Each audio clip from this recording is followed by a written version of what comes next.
Lahat ng tao ay may sari-sariling talambuhay.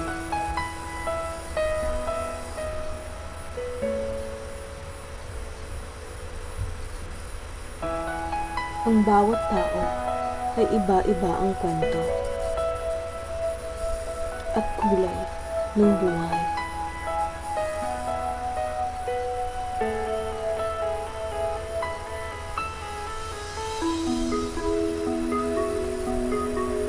Ako, si Musmira J. Haji Suhair, at ito ang aking buhay.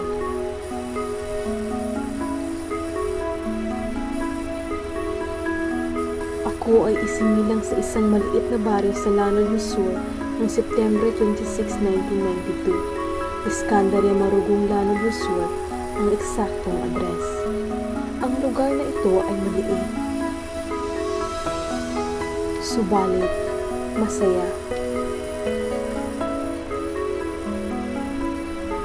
Kaya naman, ako ay lumaking masiyahin.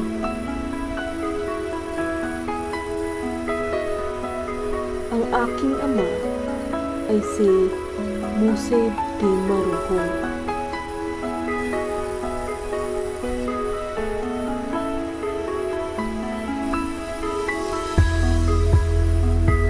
Siya ay mas kilala bilang Haji Suhair lamang.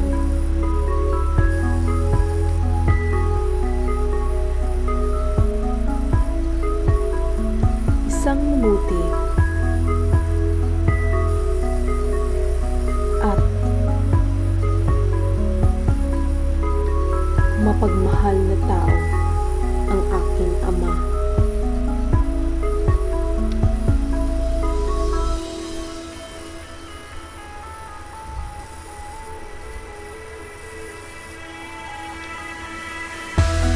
Siya ay kasalukuyang may 4 na asawa.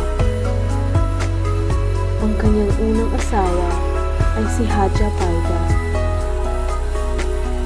Ang ikalawa naman ay si Haja Suhaila. Ang ikatlo ay si Haja Rashida. At ang ika-4 ay si Hasmin. Ako ay may 4 na ina. Isinilang ako ng aking ama sa ika-4 niyang asawa. Si Hasmin ang pinakamamahal kong nanay.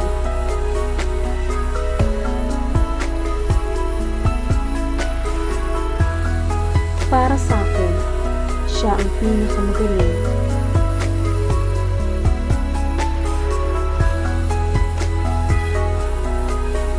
at pinakamabuting ina sa buong kalawakan.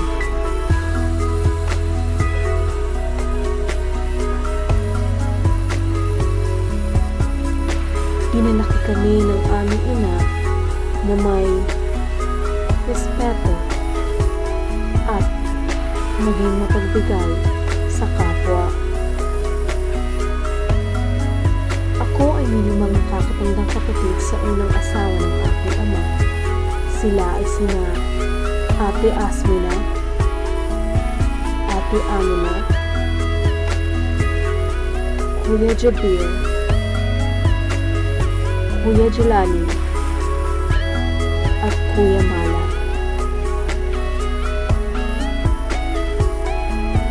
May isa naman akong ate sa ikalawang asawa ng aking ama na si Ate Umalhaya. Masaya at tulad ng iba, paminsan magulo rin ang aming pamilya.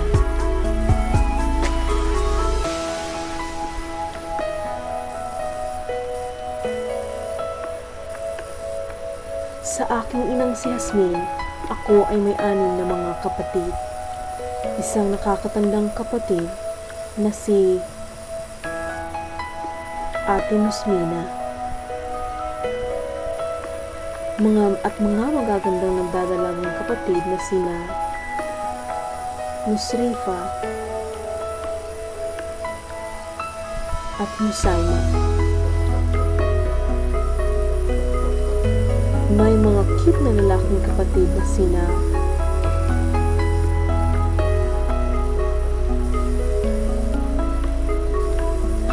Hafiz, Hamza, at Hanzala. Ako ay nakapagtapos ng elementarya sa Jose Abad Santos Central Elementary School.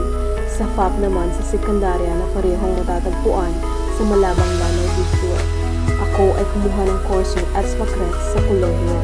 Ang ETS-MACRET ay isa sa mga 3 taong kurso na ino-offer o ipinasasakatuparan ng School of Engineering and Technology ng MSU IIT. Sa pamamagitan ng pagsusumikap, natapos ko ang kursong ETS-MACRET noong 2011 bilang Octoberian. Nakapagtapos ako ng pag-aaral noong ako'y 19 na taong gulang pa lamang.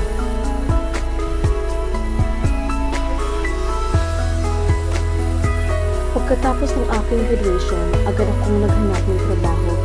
Sa awa ng Panginoon, agad din akong nakahanap ng trabaho sa Cebu City.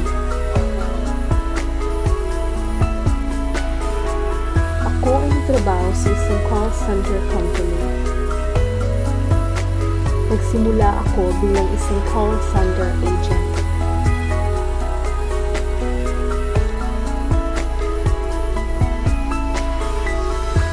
Ngunit dahil sa aking pagsusumikap, ako ay na-promote bilang isang supervisor.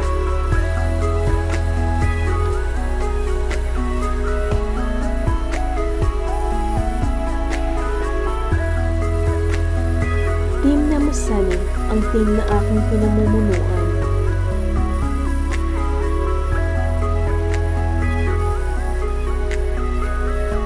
Subalit sa kabila ng lahat ng aking natamo,